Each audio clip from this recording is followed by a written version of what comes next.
In the last 2 months, we've had 2 more Nintendo Switch 2 Edition paid upgrade packs released for first-party Nintendo games. Adding these on to January's Animal Crossing New Horizons Switch 2 upgrade, and how that was received, these paid upgrades are starting to become quite the divisive topic amongst Switch 2 players.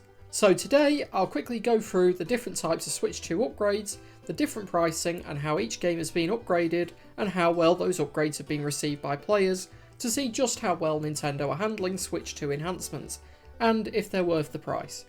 And as always, please do remember to subscribe to help grow the channel if you are enjoying the content.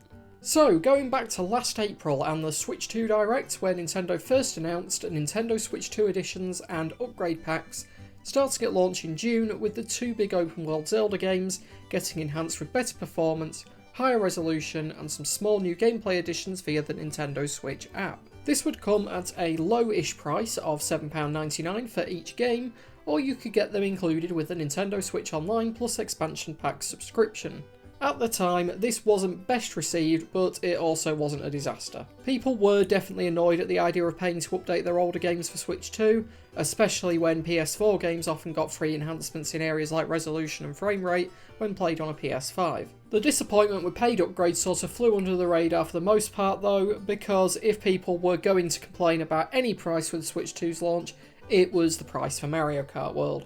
We got to the Switch 2's launch though, and people were feeling much better about Switch 2 upgrades. Nintendo had decided to release a number of free updates to older Switch 1 games that would improve visual quality. This gave an instant pattern of free updates being given if it's just a resolution or frame rate bump, and then a paid upgrade if there were additional gameplay features, even if they were small. And for $7.99 for an upgrade pack, and them being included in a subscription lots of people already had, most people were fairly satisfied with this, and not too many people complained at paying for Zelda's upgrade packs. The next notable place to look at is a few months later with the upgrade packs for Super Mario Party Jamboree and Kirby and the Forgotten Land. These paid packs was the start of a divide, not only in people's willingness to pay for the packs, but also in the amount of new features you could expect in a Switch 2 edition. For most people, Kirby and the Forgotten Lands enhancements and the new Starcross World DLC included in the upgrade pack was worth the price of $16.99. However, on the other side, Super Mario Party only introduced the new Jamboree TV mode and a few camera-based minigames for the same price as Kirby's upgrade pack. Many people felt there was a big difference in the amount of content you got for the same price, and Super Mario Party Jamboree's upgrade pack was a disappointment for most.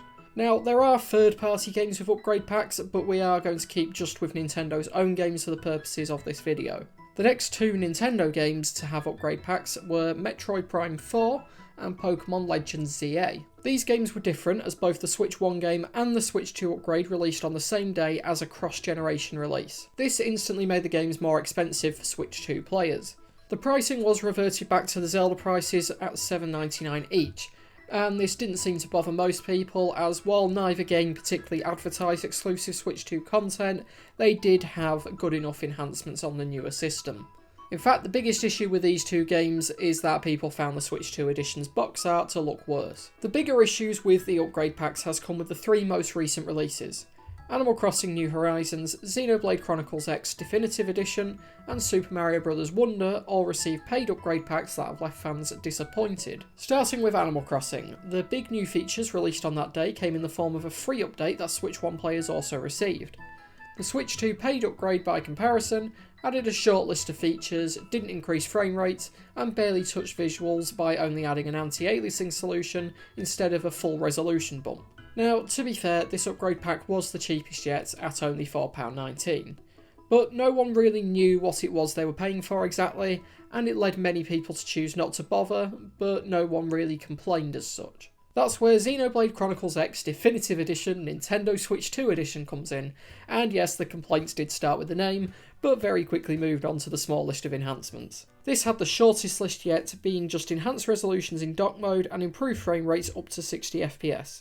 This broke the expectation that Nintendo had set themselves at the Switch 2's launch. Games that were only getting resolution and frame rate increases were originally free updates, but now it seems to cost £4.19 for Xenoblade to get the same enhancement. This wasn't helped by the release of the handheld boost option added in a system update a few weeks later that actually made the original Switch 1 version run at a higher resolution than the paid upgrade pack in handheld mode. This meant, in a way, handheld mode only players were paying for a worse experience.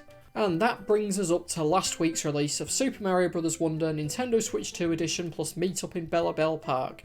And yes, they still need to work on the names. This did bring the price of the upgrade pack back up to £16.99, but did include a larger DLC pack in addition to the visual upgrades. While I haven't had a chance to play all the new content yet myself, the reviews have called it another disappointing paid upgrade, with not all that much new gameplay features, and the resolution bump being nice, but not worth the price on its own. So after going through and looking back at Nintendo's paid upgrades so far, how are they handling it, and is it worth paying for these packs if you're a new Switch 2 user coming from a Switch 1? Well, it's seeming like it's going to depend on each game. If you simply want to always have the definitive experience of playing a game, then you are going to want the upgrade packs. But if you only want to pay if it's worth it, then I would rank them like this in terms of value for money.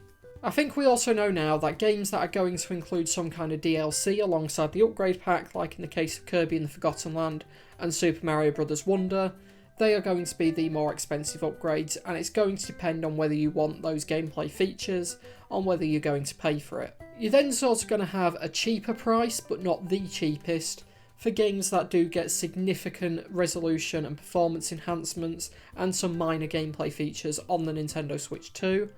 And then you'll have the cheapest upgrade packs for games that are only getting a minor enhancement. But that is the current state of Nintendo Switch 2 editions for now, and we'll just have to wait and see what else Nintendo does with them. Thanks for watching to the end, and please do subscribe if you do enjoy these videos, as there are more to come very soon.